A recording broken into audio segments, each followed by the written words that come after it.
So the timing of this episode of Penny Dreadful City of Angels is kind of unfortunate or fortunate depending on your point of view. I think that the issues that get brought up and how it is with brothers are a lot of the same issues that are leading to protests and a lot of unrest in the United States right now, this very week. And that makes it a little bit hard to talk about this episode in a bubble. On the one hand, I'm like, well, this is just a TV show. People are coming here to be entertained. On the other hand, it grapples with a lot of real life issues. So it's this tricky balance because on the one hand, I don't want to make this show more than it is. You don't want to hear me talk about my political viewpoints anyways. But on the other hand, it feels kind of cowardly to not address or at least, talk about these issues when they become relevant. So I'm trying my best. If I say something that you feel like wasn't circumspect, just realize I'm trying, and these are just hard things to discuss for obvious reasons. So this episode essentially, and I'm going to get into spoilers in case you didn't pick up on that already. This episode was essentially a bottle episode. It had some scenes outside the police station, and honestly, I would have cut those and focused more of the plot on what goes on inside the police station, because I don't think that the scenes outside the police station added much at all. But the scenes inside the police station were pretty riveting. I think this might be the dramatic high point of the series because we have Tiago and Lewis grappling eventually with a really, really tough decision. And it's hard for this show because it is raising a lot of the problems that have led to people's protest in real life, but at the same time, it's also complicating them by circumstances within the show that make it a lot less of a easy parallel where you can just say, see, this is a black and white situation because Tiago's involvement with the crime and his brother's involvement with the crime makes this more complicated. But it was really an interesting episode watching Tiago get brought to the brink and just in this impossible situation that was, it was reminiscent of the impossible situations that, I would say characters find themselves in the best TV shows like 24 or Breaking Bad. But the problem here is that the situations that they find themselves in are so linked to real life issues that it becomes really hard to discuss. It's really hard to just enjoy this as just a TV show. You have to bring in so much baggage with a lot of this stuff. And it puts Tiago and Lewis in this dilemma where they know that if this person talks, that it's going to get Matteo, Tiago's brother, in trouble, and he's probably going to die because he's not going to get justice in this system. And they eventually, obviously, if you've seen the episode, you know this already, but they eventually decide to persuade Diego, this man, to confess to not only the murder of the police officer, but also to the Hazlet murders of the entire family. And it was really, really complicated watching Tiago and Lewis use these tactics that cops have used in cases like they used with the Central Park Five, and in other cases, these tactics used by corrupt cops here being used by them against Diego. Like I said, the circumstances in the show really complicate this because Diego, played by Aiden Rocha, he was an accomplice. He's not just an innocent person picked at random. And in real life, oftentimes innocent people, often from minority communities, do get picked because they are easy people to be blamed for crimes. And I don't know what the solution to that is. I know that people definitely need more accountability and that this needs to stop. But in the show, it's obvious that the police force is ready to explode. They're ready to go out and create all kinds of problems for the Mexican-American community in Los Angeles. And Tiago and Lewis ultimately make this decision to basically persuade Diego to confess to all of these crimes because, and it was smart the way that Lewis did this because he realized better than Tiago that Diego is not going to do what he doesn't think is in his best interest. So Luis convinced Diego that it was in his best interests to confess to these crimes, because he's going to jail either way. He might as well go in with some credibility. And this is exactly how a lot of interrogations go. It's hard to believe, but cops often do get people to confess by this kind of a tactic. And obviously, even though Diego was an accomplice to the policeman's murder, he had nothing to do with the Hazlitt family's murder.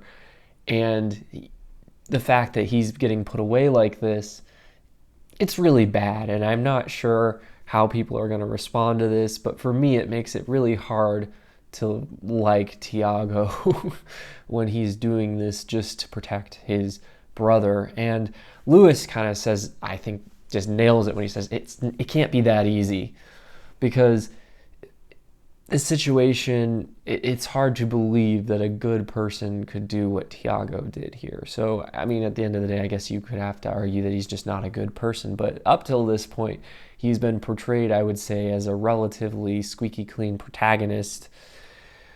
And it was an interesting episode because it put them through the ringer, really having to make this decision. I think it could have been better in a number of ways. I wish that they had drawn a closer parallel between Tiago's struggle to decide his identity, whether he belongs to the Mexican-American community or whether he belongs to the police force, because this wasn't really about that. It was really about him trying to decide whether he was going to protect his family or whether he was going to preserve justice, and he chose to participate in an injustice in order to protect a family member. And it's interesting in the regard that this is very wrong, but you can easily see how someone could be motivated to do this. And you can see in the scenes with the police commissioner how this kind of miscarriage of justice happens in real life all the time.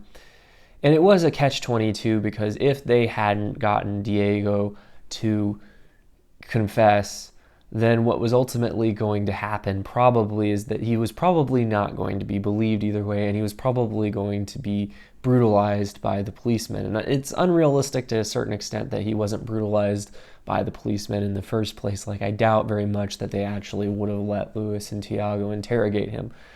So there was that complication, because it wasn't like this guy was going to get off scot-free either way. But the episode was just a masterclass in tension, as it just got worse and worse for Tiago as he's trying to figure out how he's going to get out of this impossible situation. And in the scene where he's in the bathroom stall with the pistol, I really wasn't sure what he was going to do. And I was like, that was when I really knew that this was a good episode. Like, it was a really strong episode of Penny Dreadful City of Angels. And again, I feel like they kind of copped out in the way that a lot of these shows cop out. They didn't have Tiago actually kill him when he had that situation unravel. And it would have been interesting if he had, like, what this would mean for the character going forward. As it is, it feels like they've kind of tied off a lot of loose ends, but the Hazlitt case is going to resurface, and it's going to be interesting to see if they can actually investigate that now instead of all the side tangents.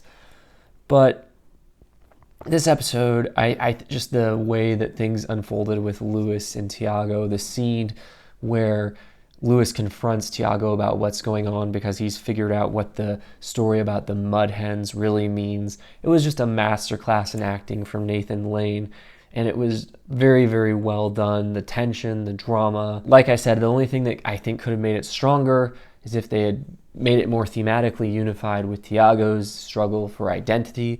And I think if they could have let Luis figure out what was going on a little bit sooner, so that it could actually be the two of them grappling with what they're going to do instead of Tiago thinking about killing the person potentially or helping him to escape, because I feel like that wasn't as compelling as what the final decision that they had to make was. And I feel like to a certain extent that sequence could have been given more development at the end after Luis found out. And I also think that they could have had the time to do that if they hadn't included the scenes outside the police station, which weren't particularly important scenes. We had a scene with Sister Molly and Sister Adelaide where essentially it was the same conflict that's been going on the whole time about Sister Molly's public life and her personal life. And she sang a song about everyone's having love songs written about them except her. And of course, we had a scene with Councilman Townsend, played by Michael Gladis, and the hot Nazi. I don't know what is with the proliferation of hot Nazis on television right now. I don't understand why TV shows like Hunters and now this one continually do this, because I think it's a little bit in poor taste in my opinion to be like, oh, look how hot the Nazis were. I get the themes that they're going with. It is kind of in keeping with the Aryan perfection and how you can be perfect and still be really, really evil. But at the end of the day, it's a little bit, I don't know if people are picking up on that subtlety. We had a scene with Matteo and Maria where Maria tried to get him to pull away from the Pachuco gangs, but he kind of made his choice to stick it out with them. And I don't think this is possibly going to end well for Matteo. And I'm not sure that it should. I understand that what the cops did in this episode and what that one cop in particular did was wrong, but murder is still murder. And lastly, we had a scene where Dr. Peter Kraft told his wife that he's going to have her committed, and he's going to have Elsa come and raise the children. I don't know what's going on with this plotline. I don't know what Elsa's endgame is with Dr. Peter Kraft, but it's obvious that he's going further and further down the rabbit hole. But like I said, I felt like all these scenes could have been in next episode, or they could have been in last episode, and some of them probably weren't needed. They could have been, the things that were explained in these scenes could have been put into other scenes, and we didn't necessarily need them. I felt like the strongest aspect of this episode were the scenes in the police station where Tiago and Luis were pushed to their limit. But let me know what you thought of this episode in the comments section. You can watch more videos right now, and please consider subscribing if you want to see more videos like this one.